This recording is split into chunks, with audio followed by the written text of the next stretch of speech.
My friend won't accept that I don't want to be romantically involved with him, and now I don't know what to do after he made a complete fool of himself trying to convince me otherwise. Posted by you/throw a waffle away. I've had a very tough year with nearly every type of relationship in my life, romantic/intimate, familial, friendship, professional. You name it, it's blown up in my face. I've been to therapy, it wasn't great, but I'm trying my best to learn from it and not give in to avoidance and self-isolation. So that's the background. I, 24F, volunteer at an animal shelter several times a week, and there's a regular group that goes at the same time, all of whom are older than me. The closest one to my age is 28M. It seemed natural for us to see if we were a good match romantically, but ultimately, I'm not feeling anything toward him, and with everything else this year, I'm fine with focusing on myself and being single. We agreed to be friends back in July, and I thought that settled it. In mixed company outside of volunteering, obviously, we've had a few drinks and some deep talks, as in absolute trauma dumping, and usually, I'm opposed to this, but I thought being frank would help us be genuine friends and forget about the small amount of time we considered dating. Well, it turns out that over the past couple of months of having occasional conversations like this, it's only served to make his feelings stronger. More than once, he said, "We need to talk," and in those talks, he said things like how he appreciates our close friendship, etc., relating to trauma dumping and trust and whatever. Well, last week, during one of our little parties, I was joking about having a crush on someone at work. I wouldn't say it's a real crush, we've never spoken, and I'm certainly not trying to initiate anything, and 28M burst out that he's attracted to me and that I should stop talking about things like that. I went beet red and changed the subject. It really pisses me off that he thinks I should censor myself because of feelings he has, which I've done nothing to encourage. The next day, of course, I get a text that says, "We need to talk." I purposely skipped the shelter, but he insists on coming over to my parents' house because it's important. My parents were not home. So fine, he comes over, we chat a bit, and then I ask, "How bad is it?" He launches into some of his romantic history and how it's so rare to have feelings this strong and that I light up his day, blah blah blah. Excuse me for being callous, but I've heard this all before. He wants sex. That's what every single relationship and friendship I've had with men boils down to. 28M starts crying because I won't just force myself to be with him. I offer him a tissue, and he sniffs and asks for a band-aid instead because he fell earlier and scraped his knee. Oh my god, it probably sounds like I'm shaming him for being unmanly, but honestly, I don't care about gender. If anyone came to my house crying because they've known me for 3 months and started begging me to get over myself and F them, and then asked for a band-aid for the smallest scratch I've ever seen, I'd think they were pathetic. My reaction to this situation is universal, I assure you. I was nicer in person than I'm being here, but I don't believe for a minute that I can continue our friendship as it was. Knowing he's this desperate to get me in bed and literally willing to grovel for it, I can't find an ounce of respect for him anymore, and having been around desperate men before, I don't trust him or feel safe. He's latched onto one of my favorite hobbies, crochet, weird, right, and is trying to make plans incorporating that, but crochet is my favorite way to clear my mind alone. It's pretty obvious that despite everything I've said to him, he's betting on patience and ingratiating himself to me by asking me to teach him and make things together. He's playing the long game to get his willy wet. I don't want to have to stop volunteering here to get away from him, and what I learned in therapy encourages me to get past this to maintain the friendship. Am I insane for being this skeptical of his true intentions?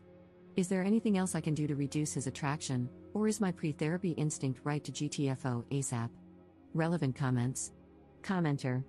This guy isn't your friend. He would have put these feelings in check immediately if he were truly your friend. He would have asked for distance while his feelings cooled down, anything but coming to you, begging for a relationship. He's a 28-year-old man, not some hormone-driven teen. He heard you when you said that you just want to be friends, and he's decided that's not good enough for him. Ops response. That's the issue I have with the crying here. I'm all for men being vulnerable and stuff, but this felt extremely manipulative, though I can't imagine how that would make me want to rip my clothes off, Lamau. I wasn't nice in how I described my feelings toward it, but I've seen Reddit pounce on stuff like that. Sure enough, a couple of comments came through, and I'm pretty heated that one of my first attempts at friendship again ended up the exact same way, all about waiting for me to give in. Here's another potential attack point for the internet. I guess I'm pretty, whether or not I wear makeup, so I've pretty much always been treated like this. Every guy friend I thought I had has gone there eventually. Even years later, it's I always had a crush on you, or I think I'm making a friend, but I get ghosted if I bring up that I like someone else. It's pretty clear my only value is having certain anatomy and a face that doesn't make people gag, and I don't have any empathy left anymore for situations like this. He never specifically said he wanted to F me, just be with him, but I can't see any possibility that he means me as a human and not a sex doll after dozens and dozens of experiences. Commenter. Interesting, I thought therapy was usually helpful in setting boundaries. I feel like you should consider finding a new therapist if this one is encouraging you to maintain relationships with people who don't respect you or your boundaries. You did have a hand in his trauma bonding with you, another sign that your therapist is failing you.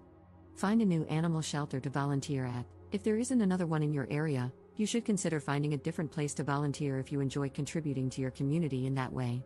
But maintaining any kind of relationship with him at this point is just plain stupid. Ops response.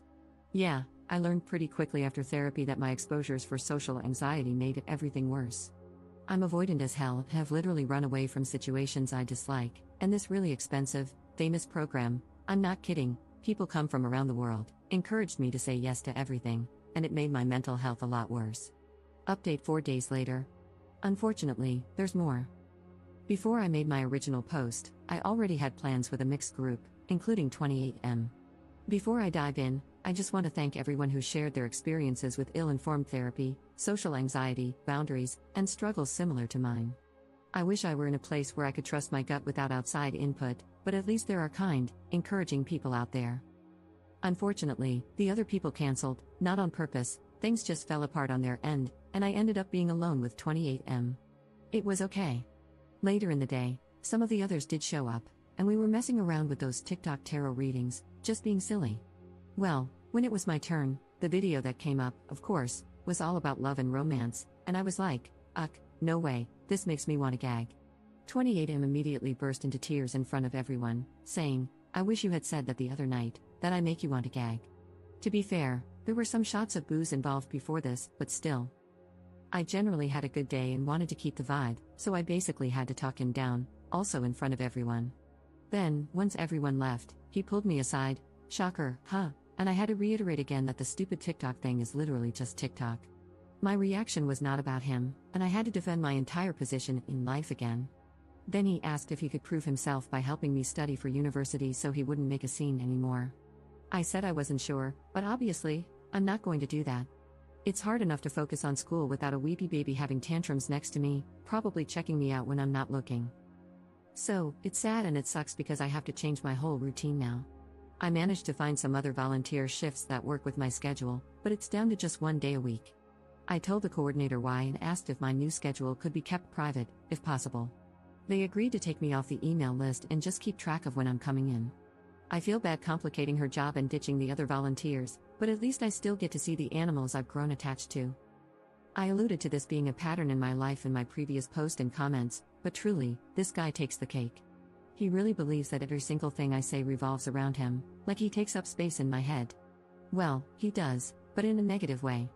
This week, things seriously escalated on his end, and I'm already tired of it.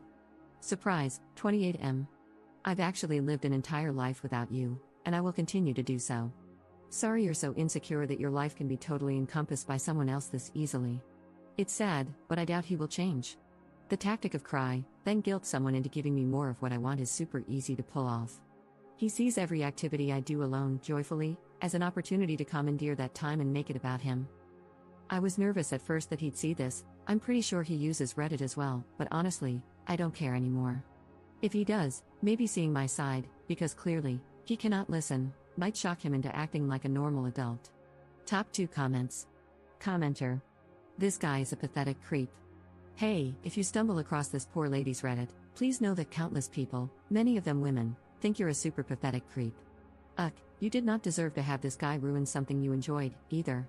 I hope he gets abducted by aliens and returned to his creepy home planet. Commenter. Nothing is going to shock him into acting appropriately. He needs therapy, he needs to be brutally honest about his behavior with his therapist, and most importantly, he needs to be willing to do the work to change his behavior for good, which he won't do.